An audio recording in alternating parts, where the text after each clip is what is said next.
দর্শকদের দাবি জগদ্ধাত্রীতে হিরোর জায়গা কাটছে পার্শ্ব চরিত্র কৌশিকী। অবশেষে এই অভিযোগের বিরুদ্ধে মুখ খুললেন অভিনেত্রী রূপসা চক্রবর্তী।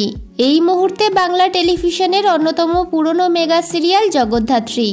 এই সিরিয়ালের শুরু থেকেই ফ্যানেদের একটা বড় অংশের দাবি জগদ্ধাত্রীতে হিরোর চেয়ে বেশি গুরুত্ব পায় হিরোর দিদি কৌশিকী। জগদ্ধাত্রীর প্রযোজক তথা কাহিনীকার স্নেহাশিস চক্রবর্তীর স্ত্রী রূপসা চক্রবর্তী। সেই কারণেই নাকি ধারাবাহিকে তার এত বেশি গুরুত্ব। অবশেষে ধৈর্যের বাঁধ ভাঙল রূপসার। নিজের বিরুদ্ধে ওঠা অভিযোগের কড়া জবাব দিলেন অভিনেত্রী। তিনি বলেন, লেখক যদি এতটাই মূর্খ হতো তাহলে কি জগদ্ধাত্রী ৩৯ বার বেঙ্গল টপার হতো, নাকি সিরিয়ালটা এতদিন লোকজন দেখতো? আমি একটু আপনাদের মতামত জানতে চাইছি।